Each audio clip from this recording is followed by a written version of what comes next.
Aaron Rodgers is 6-7 in the playoffs. And when I think about it, I look at all the games he's won, they're all tainted.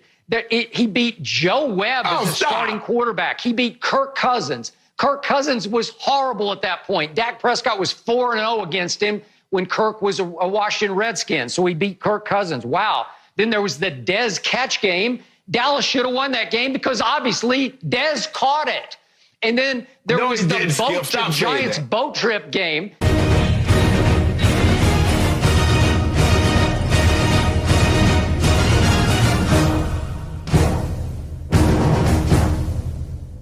Hey guys, Logan Bells here, and today I'm going to be doing a video, the type of video that I never thought I would make, or that I would be forced to make, but here I am. And this is also a video that I don't really enjoy making because I just don't really enjoy doing videos like this. I do not like doing what is now a rebuttal, to counter argue with someone who makes some comments that were just mind-blowing and don't really make sense at all. That's just not my thing. I don't like to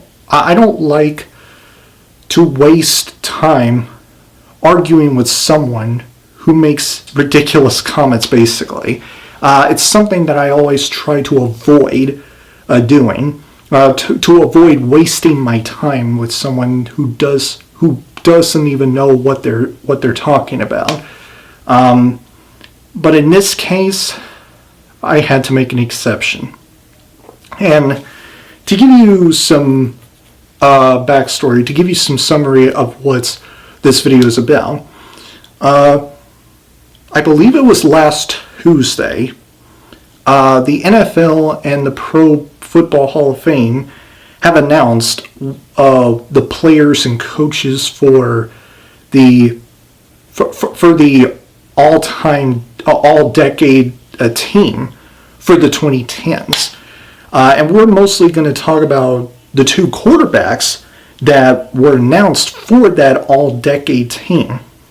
And the two quarterbacks that were named the two starting quarterbacks for that all-decade team, I should say, for the NFL and Pro Football Hall of Fame are Tom Brady and Aaron Rodgers, with the unanimous votes, I guess you could say. I don't know.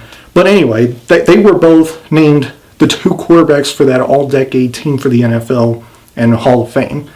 So, the real motivation of me making this video, the main purpose for this video being made, is someone who I used to watch on First Take and on Undisputed, and this one particular sports commentator that I was just like, really?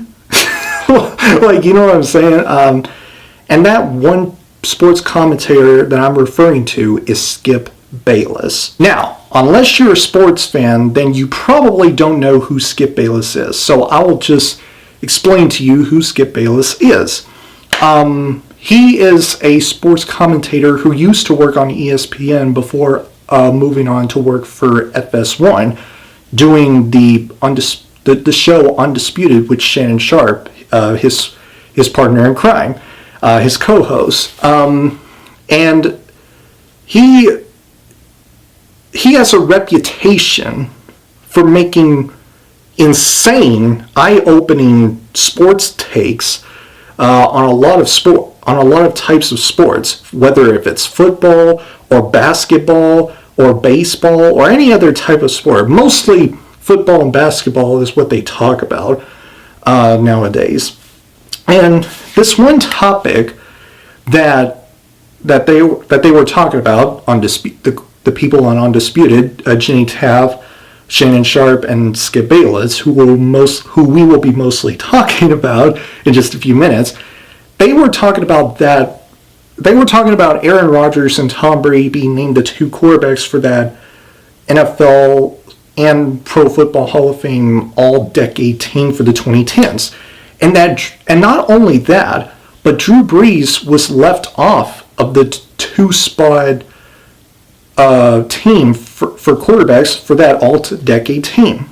And you can really tell when you watch that segment that Skip Bayless was not happy about it, because he is not a big Aaron Rodgers fan by any stretch of the imagination. Anytime they talk about Aaron Rodgers, he would not really give him credit that he deserves whenever he plays well.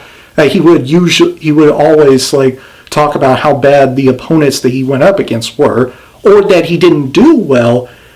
He would talk about how bad Aaron Rodgers played against that team, whether if they were tougher or weaker. So that's to give you some short summary on who he is, just as a sports a commentator. So they were talking about it, and then Shannon Sharpe, of course, made his case and agreed that Aaron Rodgers deserved to be one of the two quarterbacks for that all-decade NFL team for the 2010s. However, Skip Bayless doesn't, and he believes that Drew Brees should have been picked over Aaron Rodgers based on the accomplishments that he made, the records that he broke throughout the 2010s, and all these statistical categories that he brought up with, a completion percentage, passing yards, passing touchdowns, anything. So let's hear what Skip Bayless has to say about that, and then I'll be using my argument to rebuttal or to counter argue what he said that makes Aaron Rodgers look bad and makes Drew Brees look good. So here it is. I am outraged over this. This is just flat out wrong. Aaron Rodgers has become the most overhyped quarterback of this generation, which has led to him being the most overrated quarterback of this generation. This is one of the things that Skip Bayless always does on national television whenever they talk about Aaron Rodgers. And every time I hear the words, Aaron Rodgers is the most overhyped and most overrated quarterback of this generation, according to him, even though it sounds like it's really of all time, this is what always comes to my mind when I hear those words.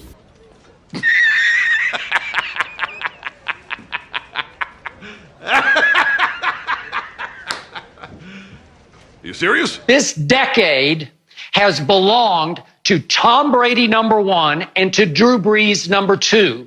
Because if you look at this decade, across the decade, 10 years worth, Drew Brees leads the decade in completions and yards and completion percentage and touchdown passes, and just about any stat that you want to throw out there, Drew leads for this decade. Now let me say this about what Skip Bayless is saying about Drew Brees. Everything that he's saying about Drew Brees is true. Drew Brees is absolutely incredible. Phenomenal, I should say.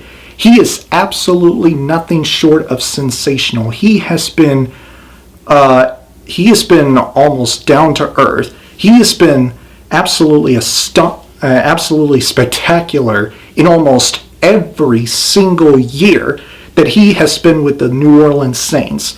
What he's been doing and what he has already accomplished is it's almost unimaginable, and will likely never happen again.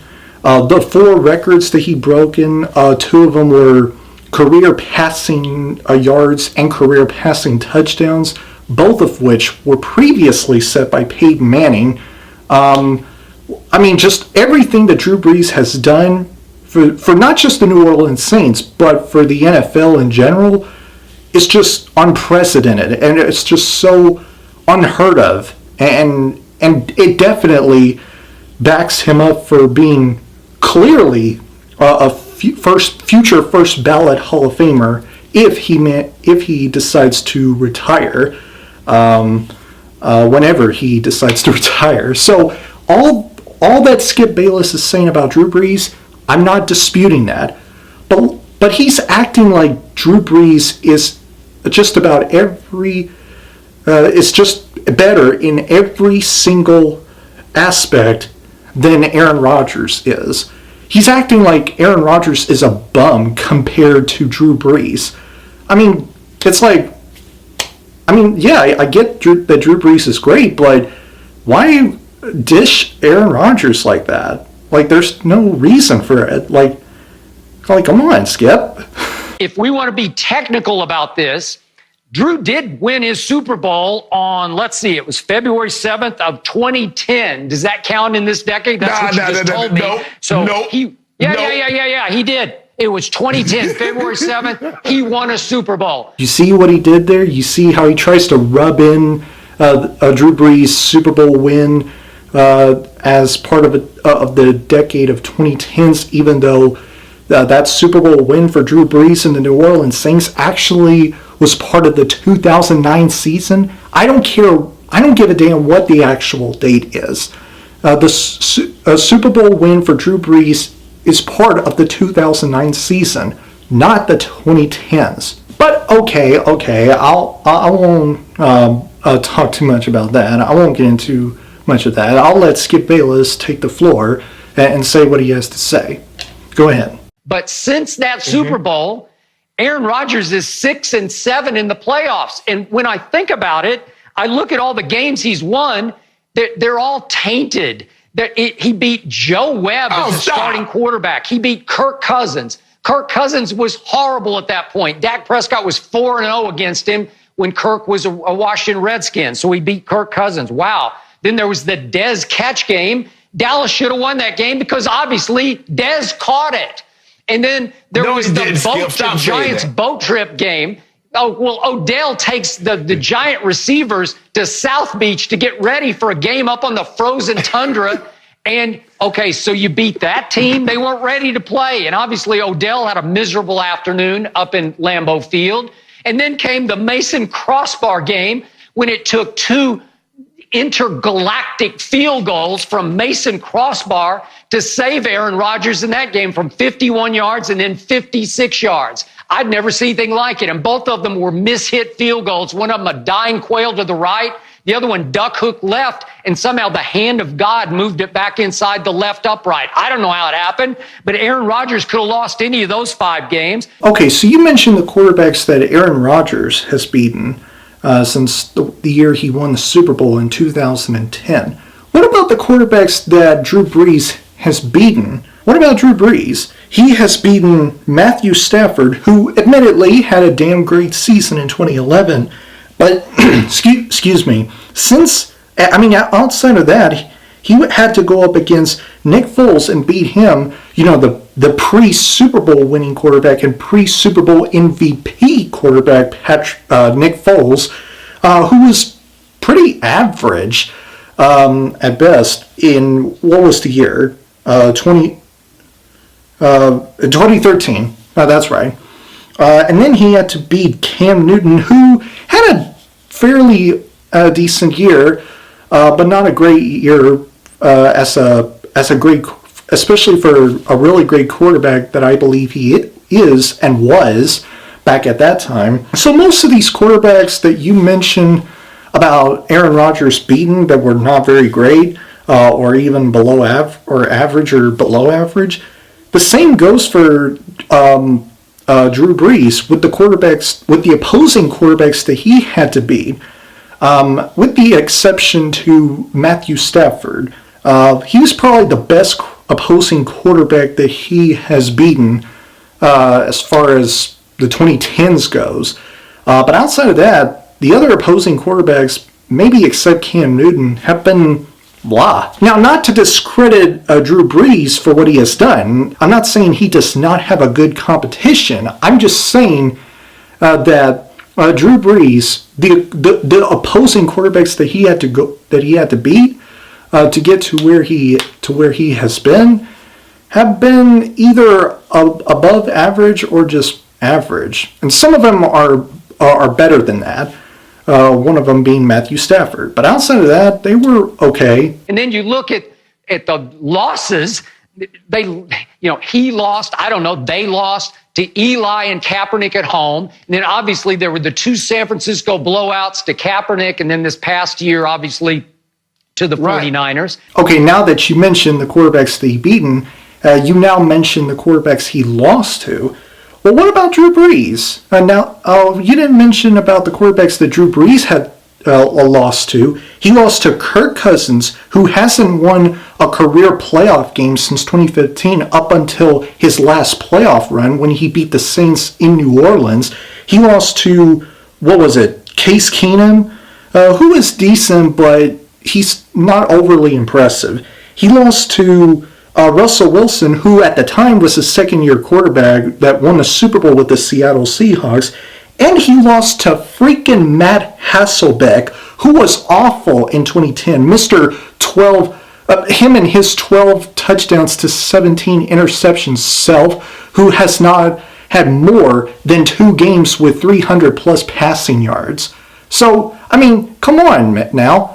You didn't mention those quarterbacks that Drew Brees lost to, especially Matt Hasselbeck. Don't get me started with that guy. I see 3 NFC championship games and 3 poor performances by Aaron Rodgers, especially when we're grading him, we're evaluating him at the highest level of the curve because he's chosen to the all-decade team.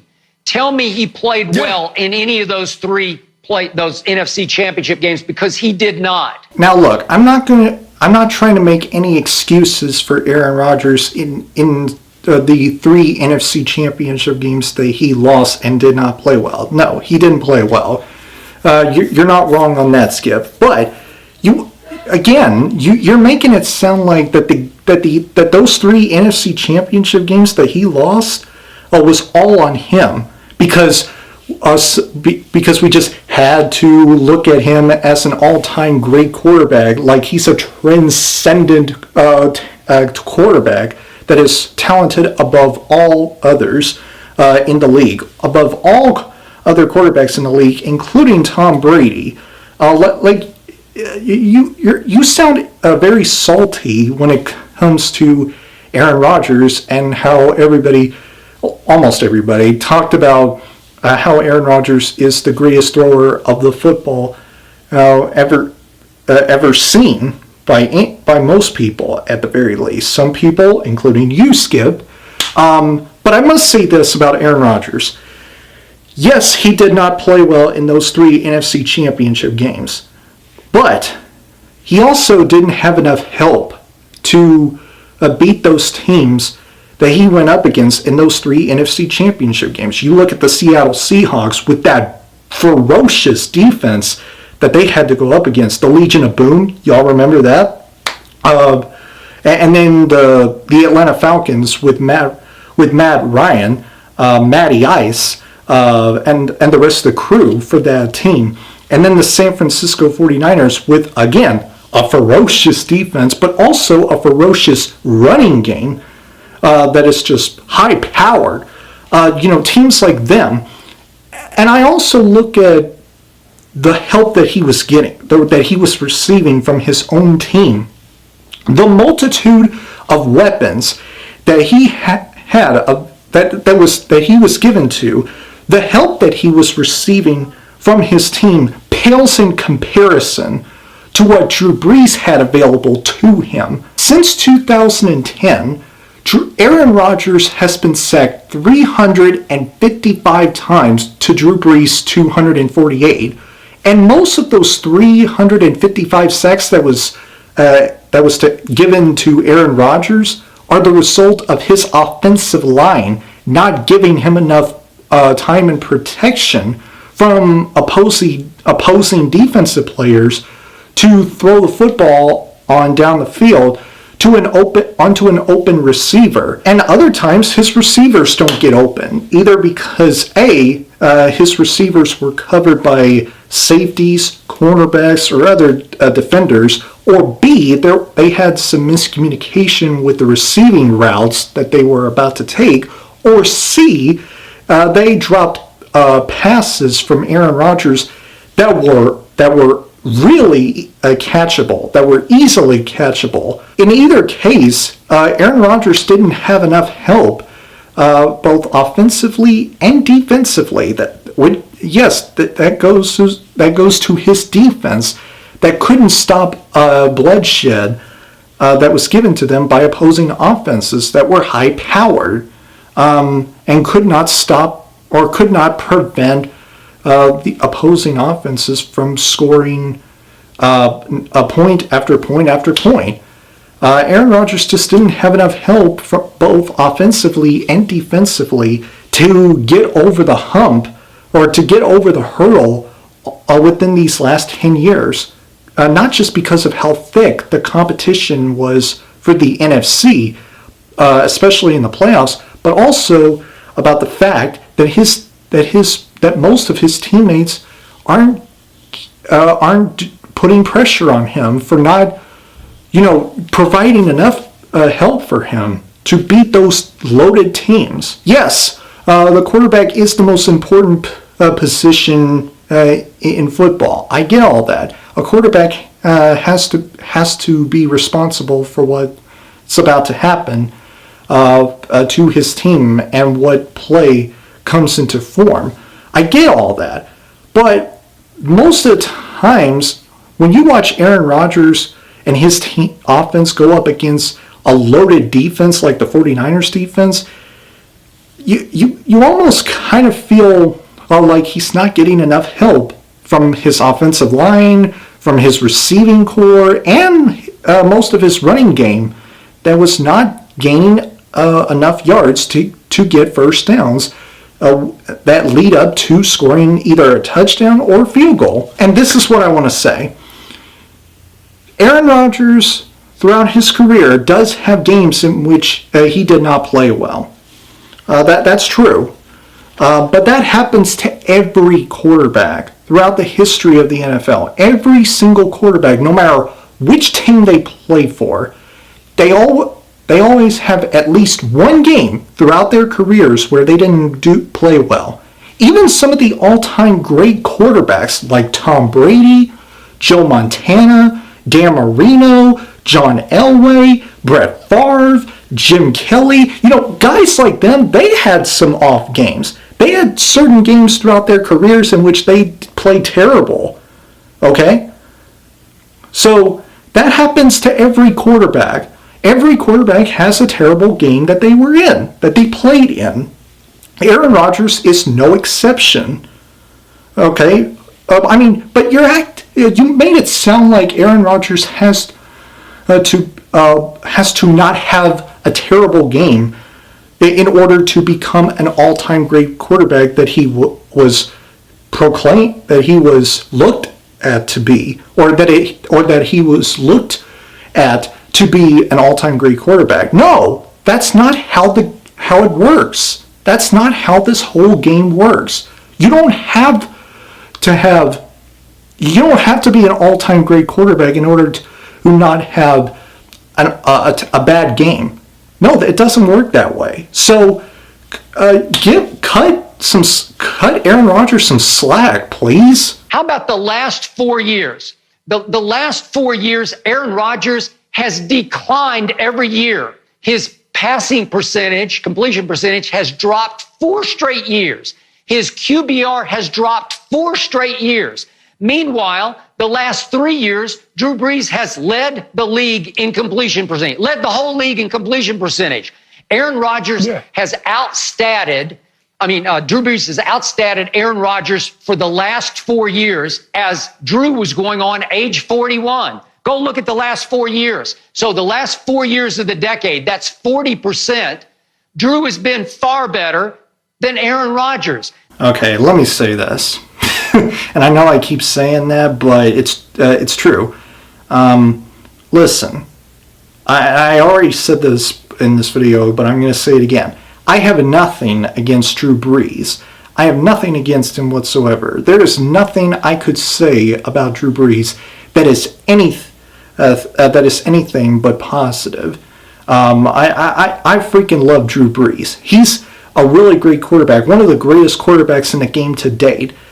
just the accomplishments that he had in spite of winning only one Super Bowl, just the records that he broke, and how many categories that he lead in the NFL.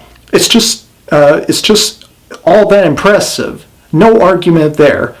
But again, Drew Brees, Aaron Rodgers, you keep making it sound like Aaron Rodgers is a bum and is a terrible quarterback and is not on this and it's on a lower level, whereas Drew Brees is like really high. No, it's not. The gap between the two is not that far off. But you're making it sound like it is. Also, I want to say this, and Shannon Sharp already mentioned this as well, but I'm going to mention it anyway.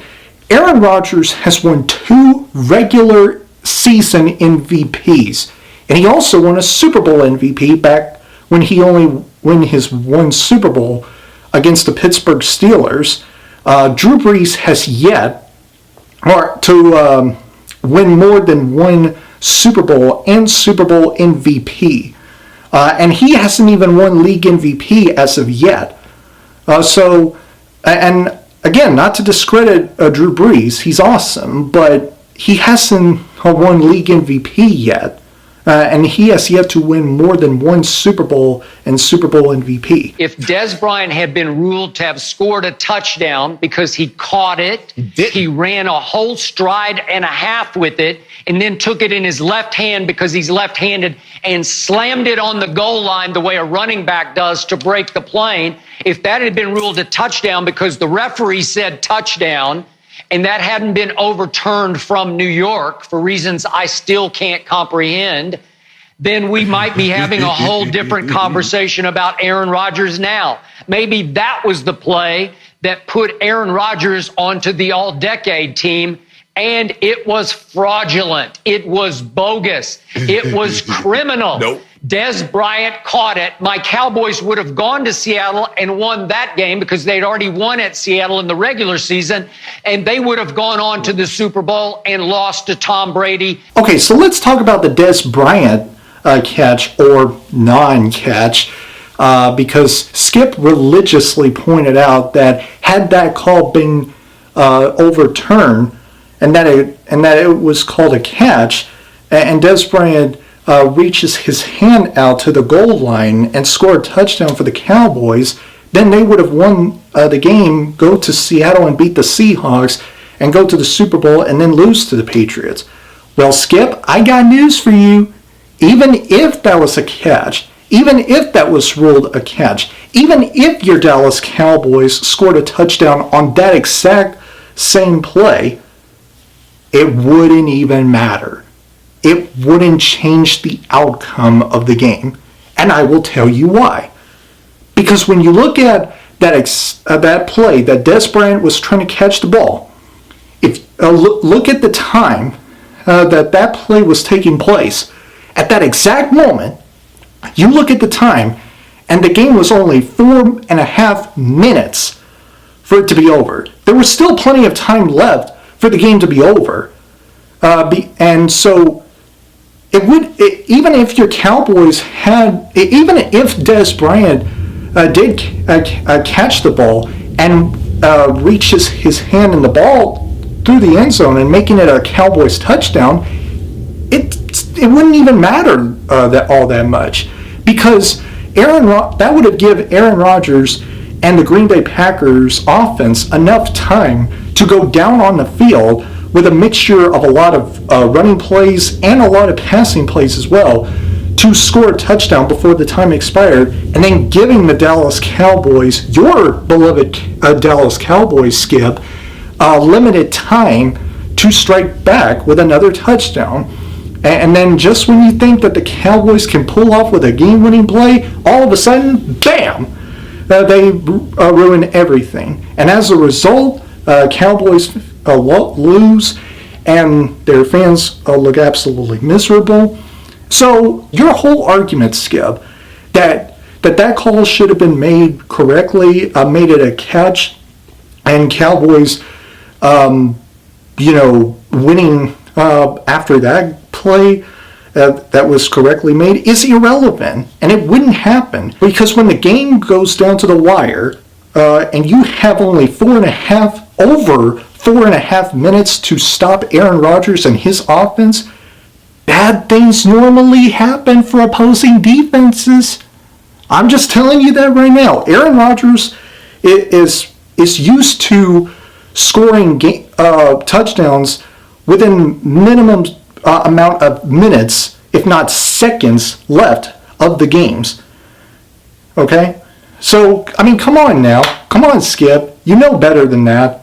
The game wasn't even close to being over on that Dez Bryant, so to speak, non-catch. A rookie fourth-round quarterback named Dak Prescott went into Lambeau and completely outplayed Aaron Rodgers as Dak Prescott was about to outplay him several times that they have met in head-to-heads, and then outplayed him again in the playoff game. Dak Prescott threw for 305 yards and brought his team back from 21-3 down to 31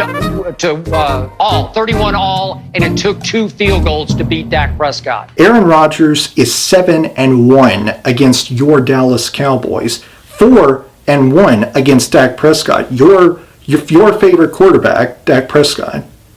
That's all I gotta say. Well, anyway, guys, that is all my rebuttal to Skip Bayless, Aaron Rodgers hatred, or at least his so-called arguments for Drew Brees over Aaron Rodgers, which is ridiculous. But yeah, that's all for this video. I hope you enjoyed it. I hope my arguments came out as, I don't know if the word is impressive, but kind of a strong arguments. But let me know in the comment section below. Did I nail with the arguments? Did I counter-argue with Skip Bayless, with the arguments that Skip Bayless made? Let me know in the comment section below. I'll have more videos coming to you within these coming few days, including my review for Midsummer. My review for that film will be up either tomorrow or, yeah, that's right, tomorrow or the next day. So be on the lookout. Thanks for watching this video. If you enjoyed it, be sure to give it that like button to click, and if you'd like to see future videos from me, make sure to press up there to subscribe, and don't forget to turn on that bell icon so that you'll get notified about my latest videos. Have a great day, and as always, fight the good fight.